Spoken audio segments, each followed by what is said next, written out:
Good morning. This is Mr. Patterson coming from my home office, and I wanted to talk to you guys a little bit this morning about last week's discussion and the videos that you made. But before I do that, let me do a couple things. Do you see the lights overhead and the fan going around? For your videos, it's best to have light coming from the front. So I'm going to do a couple things here. It's going to take a little bit to stop that fan from moving, but you can see what a distraction it is. You can also see here in Canvas, that Canvas Studio, that I am filling a good portion of my screen with my webcam. Just me. Of course, the background is my office, and so it does not include my slides.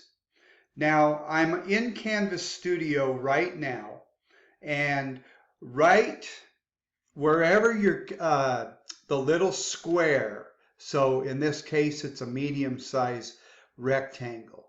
But this rectangle includes three little squares in the corner. And one of them is for this larger picture, which you may want to use partially in your speech when you don't need your visual aids. The other, so you can't see these squares, and I'm sorry about that, but you might have to go into YouTube how-to videos to see where these squares are located. But only the speaker or the person that's making this video can see these squares. But there's one on the left, and that's the one I'm in right now, and then one in the middle. And you can see, you've seen most of people's videos with their speaker frame in the corner. Now, this is one of the things that I'm not really that happy about with Canvas Studio, because I have to toggle back and forth between those two framing squares. And some other screen captures like Screencastify allow me to kind of extend this little square kind of like a PowerPoint slide. Nevertheless, you can see now the fan is no longer going. I don't have the overhead light. I have lights coming from the front. And I'm fairly well lit in this video. And so I do prefer that you stand for your speeches. I know we've been sitting at our desk to do our first few videos, but let's stand for our speeches, which creates a little bit more complication because you have to navigate the mouse and the video. So, but don't be afraid to move around. Don't be afraid to step forward and push the mouse, that type of thing.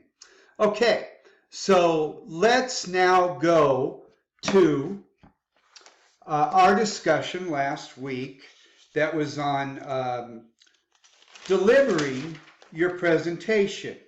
Now, once again, what I did was I went through y'all's, I have 3 classes, so you're part of the 3 classes. I went through y'all's comments, and I have not made comments in there yet, but I will. So I'm making this video exclusively for you. And obviously I won't be able to use this from semester to semester. So if I make a couple mistakes, kind of forgive me for that. Anyway, I did again, I chicken scratched your answers and your responses. And the top 3 here are extemporaneous, central idea, and building confidence. Those were the 3 that most of you or many of you actually said was your top priority of delivering your speech. So I thought I would respond to those. And let's see here. So extemporaneous. Now, extemporaneous is what I call planned spontaneity. So it's a little bit impromptu or freestyle, but it's also planned. So I would know things I'm going to be talking about. Just like right now, I'm not reading. I'm just talking to you about extemporaneous speeches. And because I'm a speech teacher, I obviously know about extemporaneous. So I don't know exactly what I'm going to say, but I can kind of wing it. Not wing it, that's a bad expression. I can freestyle, which means I may make some mistakes, but it allows me the freedom to gesture. It allows me the freedom to punctuate and use vocal variety, and then, of course, make eye contact. Oh, our president does that. I shouldn't do that. I should do something else there. Anyway, make good eye contact. There, that's better, with your audience. So, so how do we manage extemporaneous then? Because speaking can be pretty frightful. In fact, many people say it's the #1 fear in America. Jerry Seinfeld once said that public speaking is the #1 fear in America.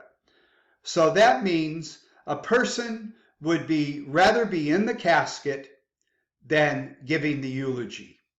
So here again, outlining is the key to success. And so you guys were, when we talk about outlines, we talk about organizing our main ideas and sticking to the central idea. And that was your second suggestion, was sticking to a central idea. And your thesis then supports this. So let's talk about what is a central idea. So let's say, for instance, a doctor has told a nurse to go in and teach 3 patients how to test themselves for diabetes. And that nurse goes in for a half hour and she talks all about diabetes, why they have it, how they feel about it. But when they leave after a half hour, they don't know how to test themselves for diabetes. That was the original purpose of the speech and the central idea. So all 3 of your main points should support your central idea. Okay, so let's make sure. And why did they say 3? I don't know if anybody knows this. And if you send me an email and tell me the answer to this question, and I'm going to give you the answer. If you send me an email and tell me the answer to this question, why 3? Why not 2? Why not 4? Why not 17? I'm being silly now. Why 3 points? Well, in Western academia, we structure ideas and thoughts around 3. And researchers have found that 3 is related to the Trinity. Now, this is not a religious discussion.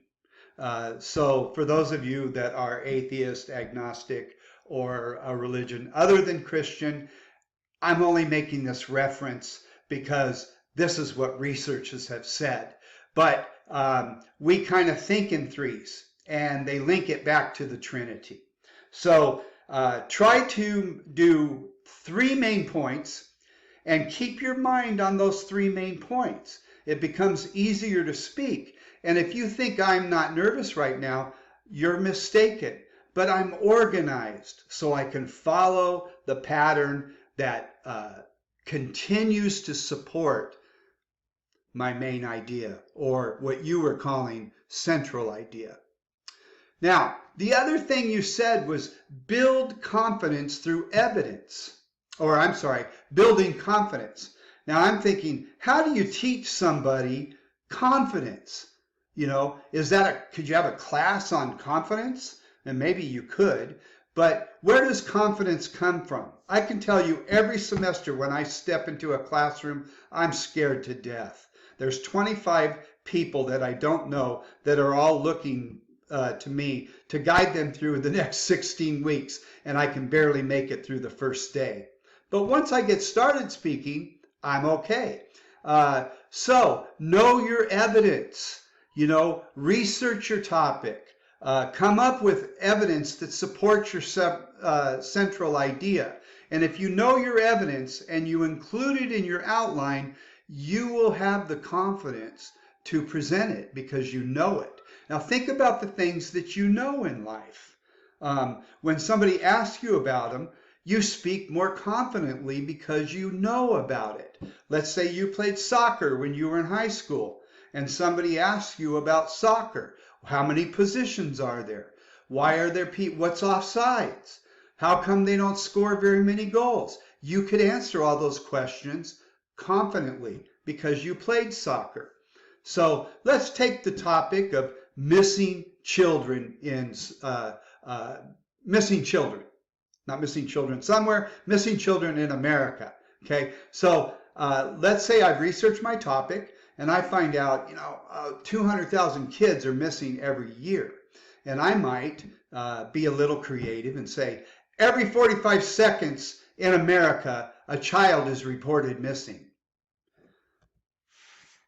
Have you seen me today? So now look at what I'm doing with my evidence. I'm giving you a visual, I'm giving you a statistic, but the statistic is woven into a phrase, and so it's believable. And then I'm giving you an axiom or a common quote to support every 45 seconds in America, a child is reported missing.